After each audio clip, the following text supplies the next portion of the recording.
comenzamos. En esta ocasión nos hemos movido de barrio.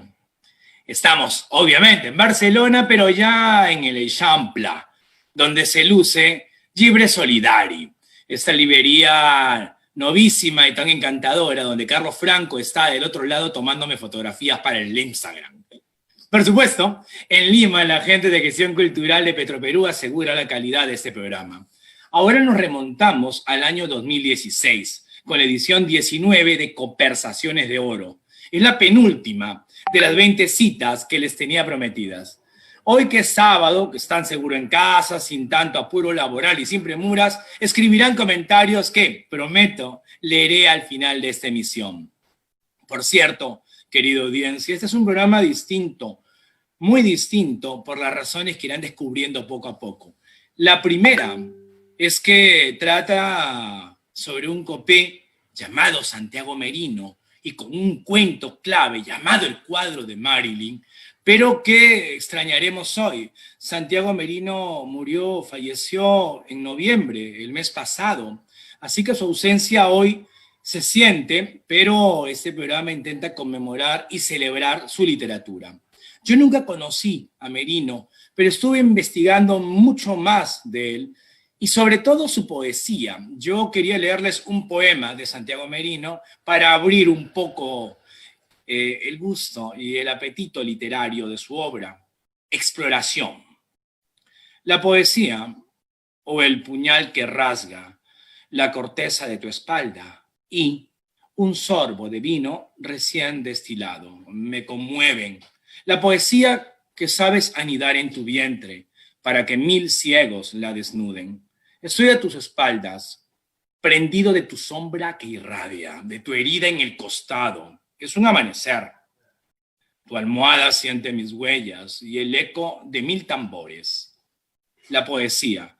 Nunca será más hermosa la poesía que en tus jadeos y en mis caídas. Santiago Merino ganó el premio Copé de Oro en 2016. En esa ocasión estuvieron entre los jurados Jorge Valenzuela y Giovanna Polarolo, Universidad Nacional Mayor de San Marcos y Pontificia Universidad Católica del Perú, respectivamente. Estuvieron también Guillermo Niño de Guzmán, Harry Beleván y Pedro Cateriano por Petróleos del Perú.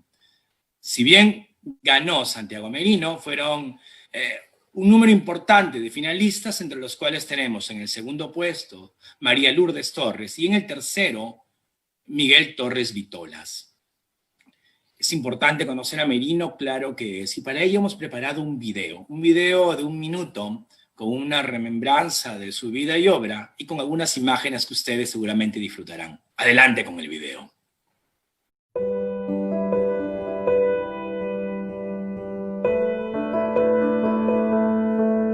Santiago Merino nació en Trujillo en 1944. Entre sus publicaciones destacan el poemario Tricéfalo, en homenaje al centenario del poeta César Vallejo, y la novela Los otros ojos del mar. Obtuvo menciones en certámenes nacionales e internacionales como Casa de las Américas en Cuento y el Premio Nacional de Poesía. Y además de llevarse el oro en el Premio Copé de Cuento, ganó el Concurso Nacional de Cuentos Ciro Alegría. Desde sus inicios literarios fue un comprometido animador de la cultura en su región, pues fundó el Frente de Escritores de la Libertad y organizó, con la colaboración de otros colegas, el Encuentro de Narradores Peruanos hace unas décadas. Santiago Merino falleció este 2020, el mes pasado.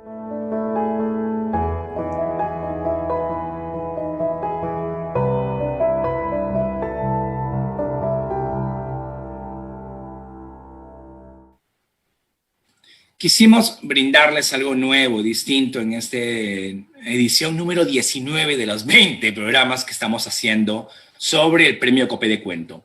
Y eso implicaba una decisión sumamente atractiva.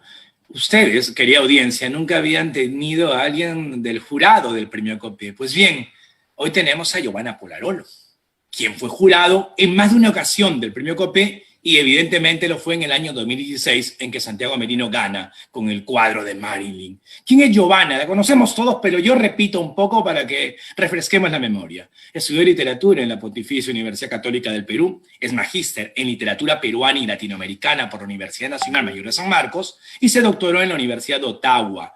Es autora de poemarios como Entre mujeres solas y La ceremonia del adiós. Recordemos su libro de cuentos, Atado de nervios, y las novelas, 2 veces por semana y toda la culpa la tiene Mario. Además, un puñado de películas peruanas dependieron del guión cinematográfico de Giovanna. Escribió La boca del lobo, Pantaleón y las visitadoras, Tinta roja, entre otras. Giovanna Polarolo, de antemano, muchísimas gracias por abrir unas puertas de tu casa y acompañarnos hoy para conversar de literatura y de un cuento en especial. Muchas gracias.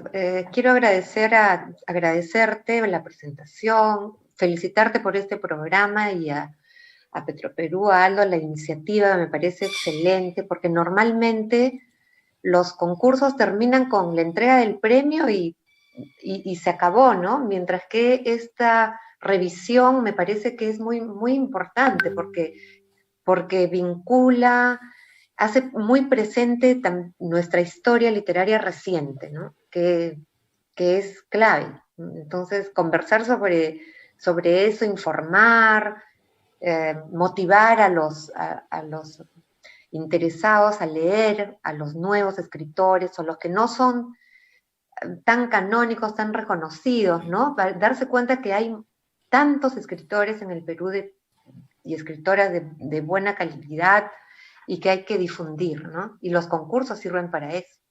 Claro, Giovanna. Yo hace 1000 años, en el 2002, obtuve el premio Copé de Plata en Cuento. Y luego, pasados los años, yo preguntaba un poco cómo eran esos debates. Recuerdo haber hablado con Antonio Gálvez Ronceros y Jorge Cornejo Polar y Ricardo González Vigil sobre cómo es ese debate que se da en torno ya a los finalistas y luego a la decisión de los ganadores.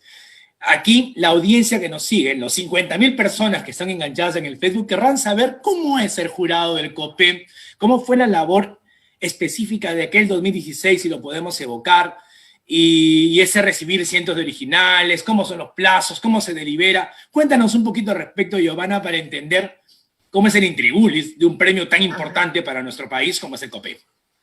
Bueno, hay detalles que son tan domésticos que uno si tiene la idea de que la literatura es, ¿no? Que ve la literatura como algo solemne, así casi como que esté en las alturas, ¿no? Y en verdad uno se da cuenta que no, pues es lo cotidiano, lo práctico, hay que ser bastante pragmático desde el inicio. Y eso lo podría contar muy bien Aldo, ¿no? Todo comienza con la entrega de cajas. Eso es algo fascinante y aterrorizante, porque te preguntan a qué hora van a llegar, a qué hora puede ir la persona encargada de la repartición, y hay algunos que dicen, a mí por partes. Recuerdo que en ese jurado, lo recuerdo con mucho cariño porque siempre le tuve y le tengo una gran admiración, fue del otro concurso, fue Edgardo Rivera Martínez. Claro, fue el anterior, claro, el patrimonio que gana Johan. Sí. Ese fue. Pero yo he sido 2 veces de cuento. Fuiste en el anterior, me acuerdo.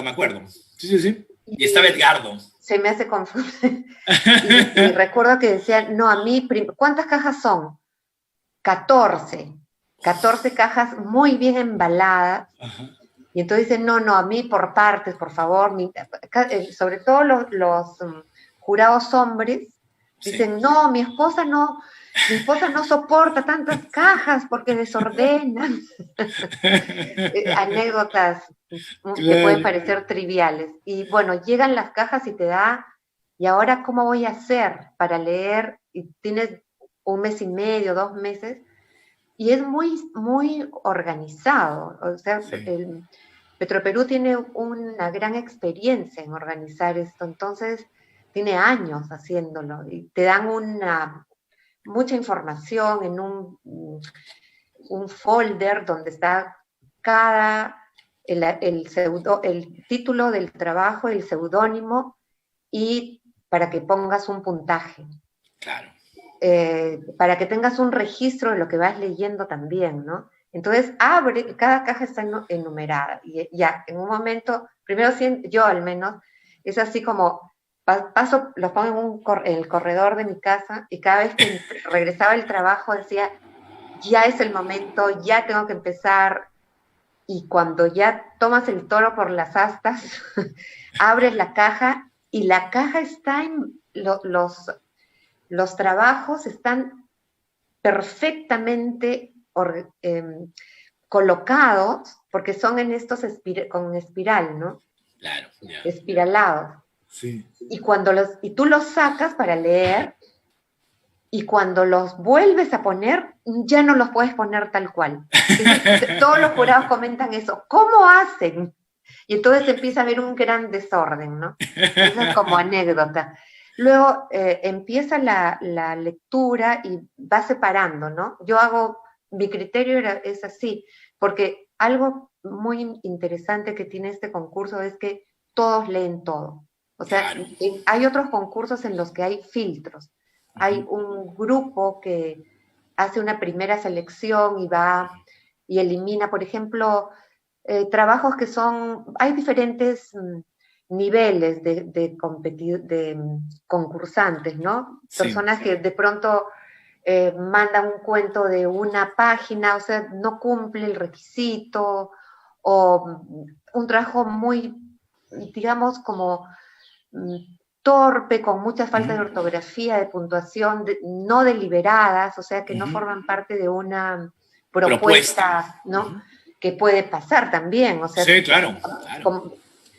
Como jurado tienes que saber reconocer, ¿no? ¿Qué es inconsciente y qué resultó qué es una propuesta poética, ¿no? De una poética. Sí. Eso es algo que a mí siempre me atormenta cuando soy jurado. Yo siempre digo, tengo quizá una de mis pesadillas es que aparece, y puede pasar, ¿no? Que de pronto un trabajo que se descartó de un concurso resulte, con el paso de los años, ganador del premio Nobel, y que ese diga, yo concursé, esa es mi pesadilla, ¿no? Yo concursé y los jurados fueron estos. Yeah. Giovanna, no supieron reconocer. Paranoia. Está bien. Y, bueno, en realidad es mucha responsabilidad, pero bueno, ocurre, ¿no? Son famosas tantas historias de el concurso que Onetti, por ejemplo, en el Goodyear perdió, ¿no? Sí. O sea, Onetti es uno de los grandes narradores, ¿no? Sin duda. O también, bueno, ni qué decir de César Vallejo, ¿no? O sea, cuando César Vallejo se fue del Perú,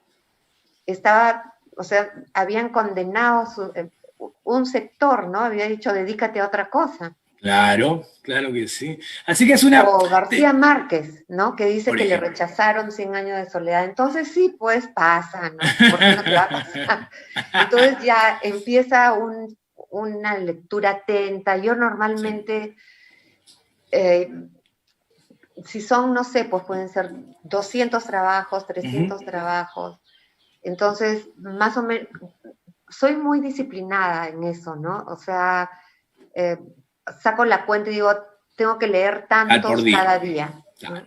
Como soy profesora, estoy acostumbrada a corregir.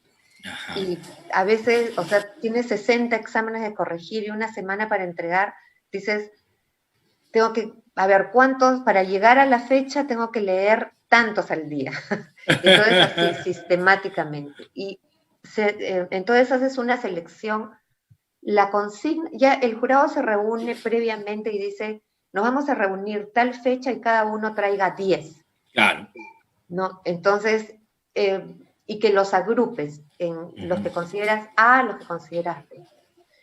Entonces, ya ahí comienza el trabajo. Sí. En esa segunda reunión, cada uno llega con sus 10, ya las cajas, ya han vuelto a las cajas que ya no has podido armar bien, pero lo único que quieres es que ya se las lleven, por favor. porque no las puedes colocar ordenadamente. Y bueno, ahí empieza la deliberación. Lo primero es muy matemático. A veces hay presidentes de jurado, porque se elige a un presidente de jurado, que dice, miren, acá, o sea, que optan más por una cosa más matemática, o sea, de puntaje, ¿no? Sí. Tú le pones, ¿cuántos puntos le pones a este, se suma y ya este gana, o más bien discutir, ¿no? Siempre se termina discutiendo, pero siempre se termina a mí me gusta discutir, no discutir por discutir, sino intercambiar ideas porque a veces a uno se le pasa también.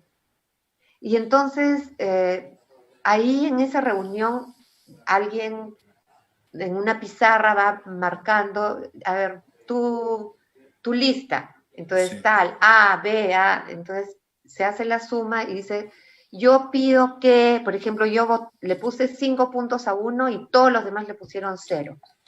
Entonces yo digo, por favor lean para la próxima reunión ese. Entonces intercambiamos y ya a la tercera reunión ahí ya se decide. Por ahí dicen, oye, si tenías razón o no. Para mí sigue siendo 0, entonces ya no tienes nada que decir porque te quedaste sola, ¿no? Claro. Quería, Giovanna, cuando uno piensa en ese 2016, y te agradezco un montón ese recorrido tan bonito y tan fascinante que la audiencia agradecerá, pues deciden darle el premio Santiago Merino. Y esto nos lleva a un cuento que aborda los últimos días en la vida de un pintor, Ahumada, quien vive en un hotel de mala muerte, está muy enfermo, él sigue creando.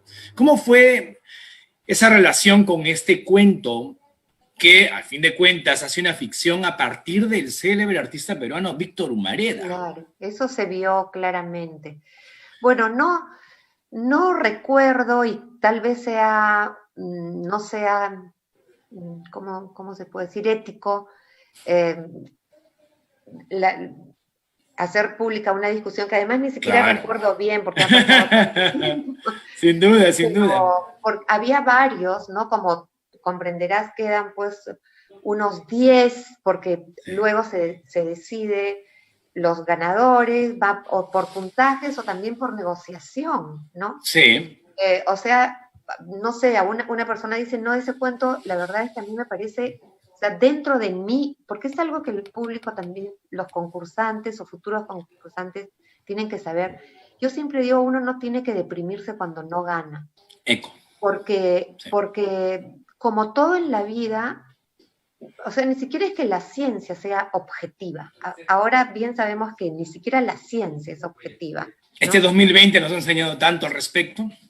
Exacto, ¿no? Ni siquiera lo que en el laboratorio, pues, o sea, ni siquiera en las vacunas coinciden, ¿no? Entonces, lo que siempre se ha pensado que es absolutamente objetivo, 2 más 2 igual 4, ya no es. En este siglo XXI, ni nunca lo fue, creo, pero vivimos con la ilusión de que había una gran verdad con mayúscula. Entonces, depende para mí, por ejemplo, yo puedo decir, no me gusta este tipo de cuento, por decir, reconozco que tiene calidad, pero no es la que a mí me gusta. No le voy a poner los 5, le pondré 3, ¿no es cierto? Entonces, se va, ya, pero que no gane el primer premio. Pero entonces tal, no, así ocurre, eso no es ilegal, no es nada que ocultar, ¿no? Y bueno, es muy raro que haya unanimidad absoluta, nunca, ni siquiera creo que en los grandes premios como los que fueron Biblioteca Breve, por ejemplo, ¿no? Yo siempre tengo la anécdota, bueno, yo no estuve ahí, pero cuando no le dieron el premio Biblioteca Breve a Manuel Puig, que es mi gran... claro. ¿no? Sí. Discutieron, sabemos cómo fue la discusión. Sí. Entonces es normal que eso pase y uno los que participan no se deben desanimar. Pero por supuesto que queda el paquete, el grupo, la selección que queda es totalmente consensuada. Sí. Y a partir de ahí es que se determina primero, segundo, tercer premio por puntajes. Ahí viene, ¿no? El tercero podía haber sido primero. Sí. Ya esos son ahí ya ¿cómo se puede decir? Pues que entra el factor suerte, la coincidencia, sí. ¿No? Mandaste tu cuento el año preciso, Claro. ¿no? Hay contextos para un cuento, un jurado que tiene sintonía con tal corriente, con tal temática, con tal afinidad. Sí, es cierto. Que no tiene que ver con trafas, como muchos piensan. O sea, este concurso es de lo que de mi experiencia, absolutamente anónimo. O sea, nadie sabe quién es. Tú sabes que este año, querida Giovanna, entiendo yo que hay más de 3.000 concursantes. Ha sido envío digital, así que esos jurados deben estar, lo cual va a ser divertido. Giovanna, en el cuento de Santiago Merino, el cuadro de Marilyn, el protagonista, Ahumada, recibe la visita de 3 jóvenes amigos, te acordarás, sí, quienes siguen su trabajo y están pendientes de su salud. Ellos no son pintores, ni aspiran a hacerlo, pero le llaman maestro. ¿Cómo funciona? ¿Cómo sientes tú este vínculo entre los personajes? Me gusta mucho ese vínculo porque de los 3 solamente hay uno que quiso ser poeta, pero no fue. No es que tenga esa frustración que solamente se asoma muy sutilmente al final, ¿no? Cuando dice, habré abierto la puerta equivocada, ¿no? Ajá. O sea, entre esta opción de ser abogado, de tener una casa, todos los clichés de la vida segura, o lo que podríamos llamar bien el sueño americano. Sí. Y la otra opción representada en este hombre enfermo, al borde de la muerte, viviendo en un hotel, o sea, todo lo opuesto a esta vida que había elegido el muchacho, que le tiene admiración. O sea, es bonito porque no impide, no es que esos mundos no se hablan como solemos pensar, ¿no?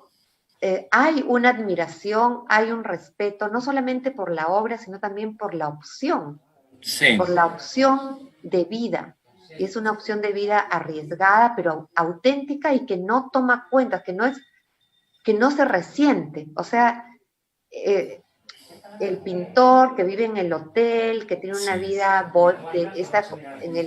ese término que se ha dejado de usarse, pero bohemio, ¿no? Sí. ¿No? Esa vida bohemia, como se decía antes, los recibe con gusto, o sea, no está molesto, no tiene cólera de estos jóvenes pequeños burgueses, digamos, ¿no? Sí. Y ni siquiera les saca en cara qué vida cómoda han elegido, qué vida cómoda han optado ustedes, ¿no? Sí. Los recibe, los acoge y se crea una relación que traspasa la clase social, creo, traspasa los temas de dinero, me hubiera gustado que hubiera alguna mujer, ¿no? Pero bueno. Claro, sí.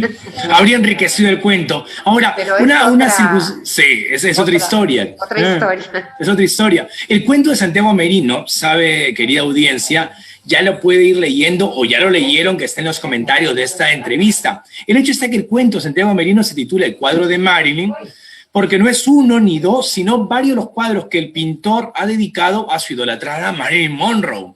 Sin embargo, Ahumada tiene una regla, como bien dice él.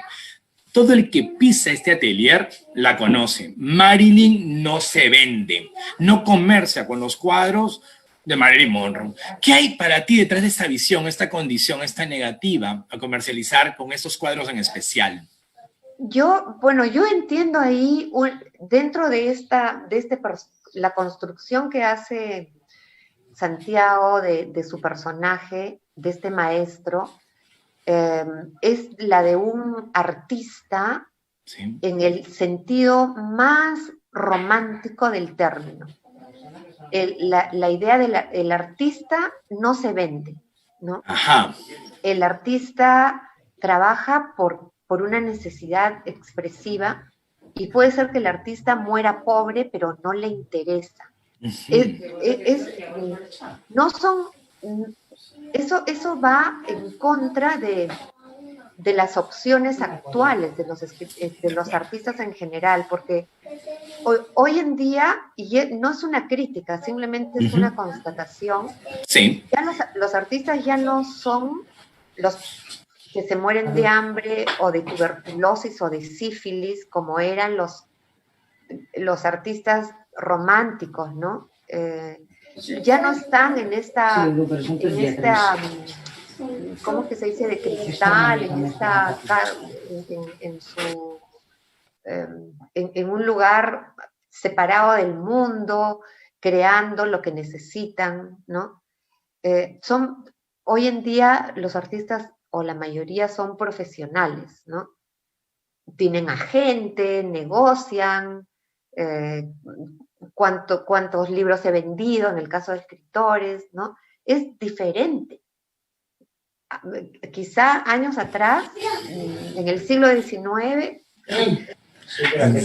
no iba por ahí, ¿no? O sea, tenemos todas esas historias trágicas de artistas, Van Gogh, por decir más, de hambre, ¿no? Tú recordabas que alude a eso. Me gusta mucho esa lectura, es una lectura muy enriquecedora. Tú recordabas además, querida Giovanna, a Miguel, a uno de los 3 amigos jóvenes que admiran a Ahumada. Y en el cuento, no arruino el cuento, querida audiencia, ustedes ya lo descubrirán, ellos van conversando con una copa en la mano, y mientras van conversando en el hotel donde trabaja y vive Ahumada, se entrecruzan los recuerdos del día en que los jóvenes, este trío de muchachos, conocen al artista. Y es súper interesante cómo hay un embriagamiento, se van embriagando Miguel mientras brinda con su admirado pintor, y a la vez el recuerdo de los temores iniciales. Me gusta pensar también el cuento, tal como decías tú, en este encuentro generacional, que en cierto modo es muy placentero. El cuento es un homenaje también a una vida hedonista. Hay música, hay una salsa por ahí, hay un baile por allá, hay una reafirmación bastante grata de la existencia como una autonomía, querida Giovanna. Sí, también como celebración, ¿no?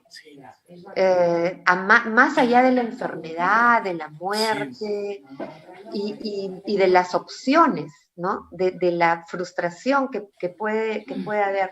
Yo busqué en Google el cuadro, y efectivamente, con mucho talento, Santiago ha representado verbalmente ese cuadro en la última. Ya los lectores estarán avanzando en su lectura, en el cuento.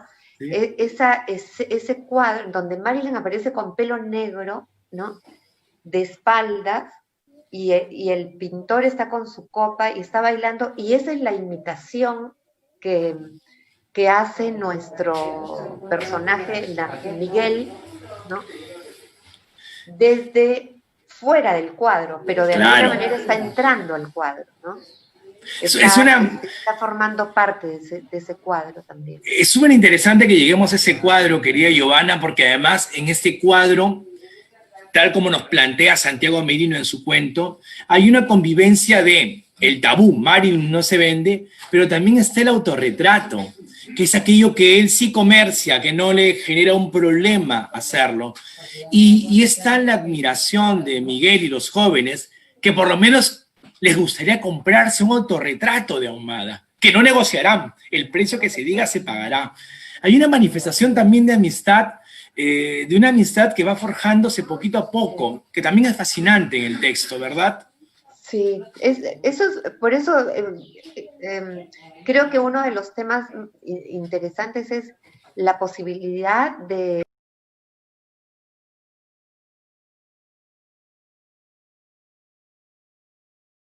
me parece que habla mucho de algo que nos está faltando acá en la sociedad peruana, que es la tolerancia, que es escuchar al otro. Vivimos cada vez más, es mi impresión, se crean espacios, guetos, ¿no? Sí. La gente se junta, si piensas como yo somos amigos, si no, no, ¿no? acá en este cuento me parece que abre las puertas a diálogos entre generaciones, entre opciones de vida diferentes, Sí. apuestas diferentes por la vida, ¿no? Y es posible, o sea, es posible encontrar puntos de encuentro, ¿no? Me parece fascinante y muy importante, quería Giovanna, cerrar la conversación que te he robado hoy con una reflexión como No, con esta, mucho aparte gusto. de una tremenda actualidad, el contexto nos lleva a ello. Y en ausencia de Santiago Merino, puedo recordarlo por este cuento que tiene, como puede notar la audiencia, múltiples lecturas y que puede permitirnos reflexiones muy profundas además. Mi querida Giovanna, se ha quedado, creo, congelada tu cámara. No, no, Ya. Solo pero, nada de agradecerte. ya, pensé que ya iba a pasar, de que iba a pasar a Moss. No, muchas gracias por invitarme a este programa tan bonito y las preguntas, el diálogo que hemos tenido y bueno, que seguir adelante, ¿no? Claro que sí, a reencontrarnos por allí en Lima, me contó otro Santiago, mi amigo de los domingos, Santiago Roncaliolo, caminamos por Barcelona, y me dijo, hoy vas a ver a Giovanna, me dijo, yo la vi el año pasado en la Católica, así que un abrazo también del otro Santiago. Muchas gracias. Sí, con motivo, no sé si puedo contar que Cuenta, por hemos favor. abierto en la Católica una maestría en escritura creativa y este es su segundo año.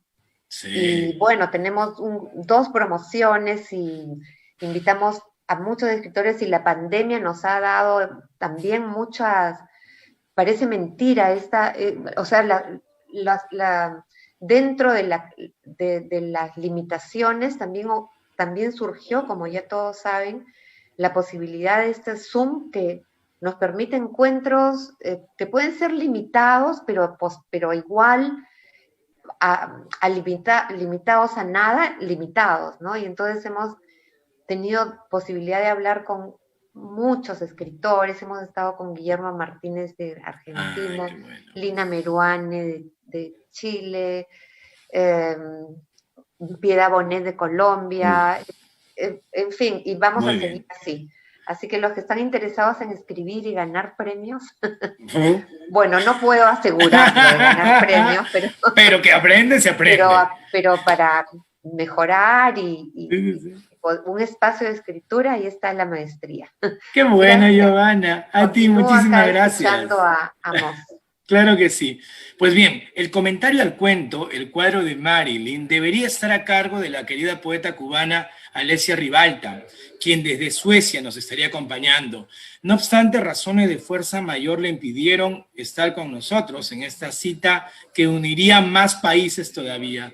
No obstante, nosotros habíamos planeado algo ya de antemano, y es que además teníamos una presencia para nosotros muy, muy significativa. Y es que iba a estar con nosotros y está con nosotros Amos León. Él nació en Contumasá hace ya un par de décadas, es docente de lengua y literatura, editor y gestor cultural. ¿Por qué nos acompaña Amos León? Porque él, que ha sido ponente en distintos encuentros académicos vinculados con su especialidad, hace unas semanas hizo posible algo que, y aquí les cuento, nos parece fundamental, un homenaje a Santiago Merino. Y él gestionó este homenaje en la Feria Internacional del Libro de Trujillo. Valga decir que Amos León dirige el sello Paloma Ajena Editores, prepara una antología de poesía liberteña y conduce el programa virtual Paloma Talks. Amos, muchísimas gracias por recibirnos. Buenos días, es un gusto, Juan Manuel, dirigirme a tu audiencia. Bueno, empiezo agradeciendo al Centro Cultural de Petroperú por propiciar este maravilloso ciclo de entrevistas y de manera especial a ti y a tu producción por la amable invitación. Y saludar también a Giovanna, quien me precedió, por compartir pues esta maravillosa lectura y, bueno, anotar que comparto ciertas ideas también con ella. Un gusto. Qué bueno. Amos, una primera pregunta. ¿Cómo fue el homenaje? Primero, ¿cómo surge la iniciativa? Aunque parezca obvia la pregunta, ruego la respuesta. ¿Y qué significó para ustedes y qué impacto tuvo? Bueno, para ello es preciso mencionar que este homenaje se inserta en un ciclo de conversatorios y de diálogos que hemos propiciado en Paloma Ajena Editores para reivindicar a ciertos autores y obras de la literatura liberteña que por distintos motivos no han tenido la debida atención y que nosotros consideramos pues que tienen ciertos méritos, ¿no? Y que afianzan la tradición literaria liberteña, bueno, donde los picos más altos son ciertamente Vallejo y Ciro Alegría, ¿no? Por mencionar dos nombres. También el objetivo es generar debate, ¿no? Y motivar también a otros críticos, estudiosos aquí en La Libertad a participar y a hablar de la literatura liberteña. Bueno, respecto a Santiago Merino, tuvimos la suerte de conocer su obra por allá por el año 2010 o hasta 2014, en nuestra etapa universitaria, ¿no? Y siempre nos sorprendía el hecho de que no haya tenido cierta atención aquí en La Libertad. Es más, incluso después del COPE, ¿no? Así que bueno, la idea del homenaje ya rondaba por nuestras mentes, incluso antes de la pandemia.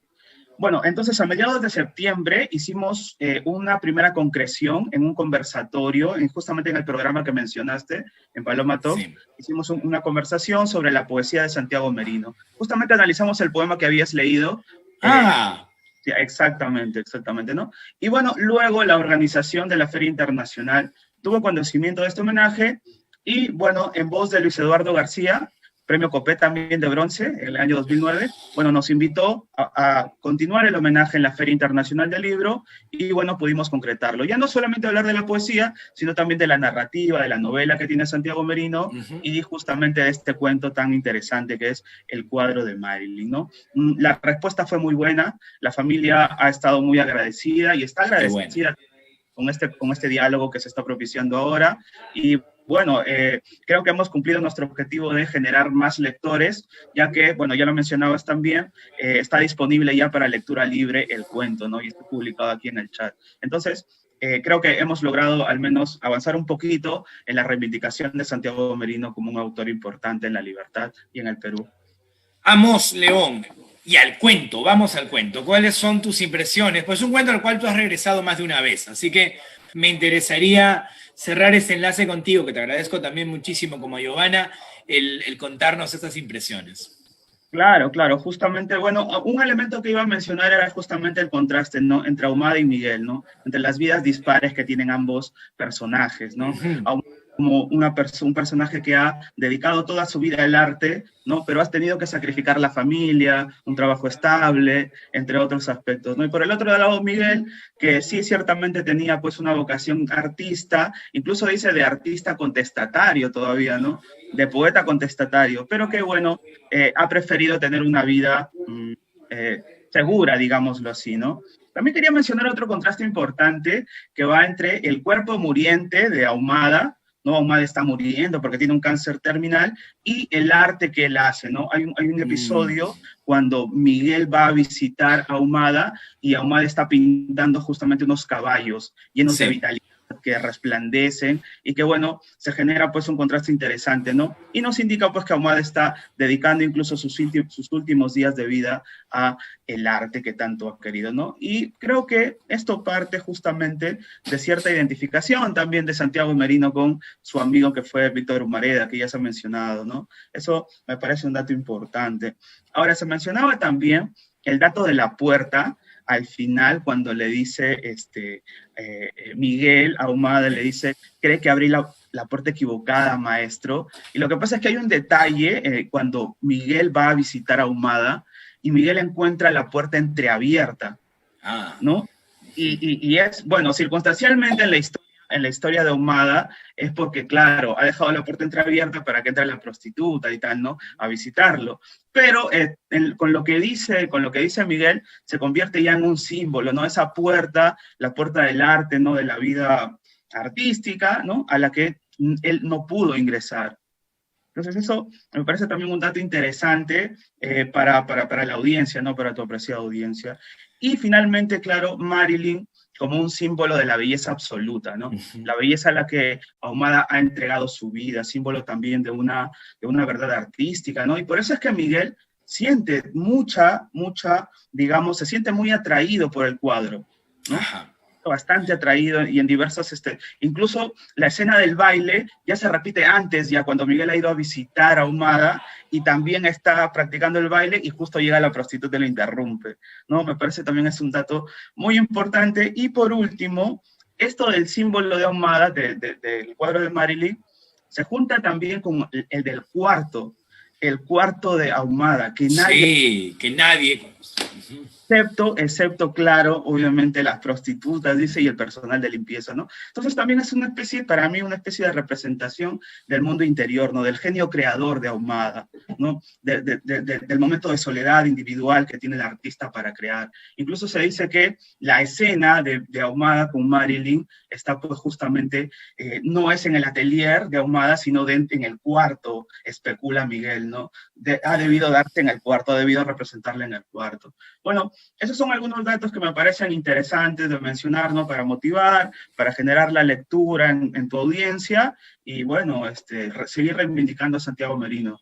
Te agradezco muchísimo, Mons León. Ha sido un bonito repaso importante y significativo, además del cuadro de Marilyn. Quiero recordar a la audiencia, además de ir llegando al final de este programa, que son 20 los ganadores del COPE. Este ha sido el ganador 19, así que estamos llegando a la recta final, esta vez gracias a Giovanna y a Mos que han hecho posible acercarnos de otro modo al relato. Pero este programa no puede terminar, no termina sin la participación que nos brindan ustedes. Y hay comentarios, así que permítame leer los comentarios. Ricardo Santiago Muse Carrasco manda saludos desde Sullana. Maju Merino Alegría dice lo siguiente: la presencia de la mujer está desde el nombre del cuento, sugiere ella, y de ahí su propuesta interpretativa. Luis Gutiérrez Espinosa nos dice: Ahumada, el pintor Víctor Humareda, redivivo bohemio a la antigua, descarnando su vida y sus dolores. De verdad que muchísimas gracias por seguir ese programa cada semana. Esta semana hemos hecho algo distinto, tuvimos jueves y tuvimos sábado, y nos vamos a reencontrar el jueves próximo con el programa de cierre. Y será en una librería distinta, en Fahrenheit 451, en mi barrio, en Barceloneta, a 3 cuadritas de mi casa, al mismo horario de siempre, 11 de la mañana de Perú y 5 de España.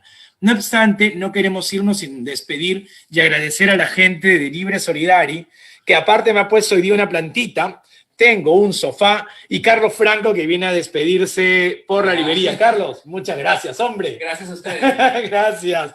Como ven, el programa va bien, ven vivo, y además no sabe la cantidad de gente que ha habido hoy en la librería. Felizmente hoy está, por lo menos Carlos, en este ratito libre para saludarnos. Nos juntamos entonces el próximo jueves, la edición 20, año 2018. Fue Juan Manuel Chávez para ustedes desde Barcelona, lleno de solidaridad.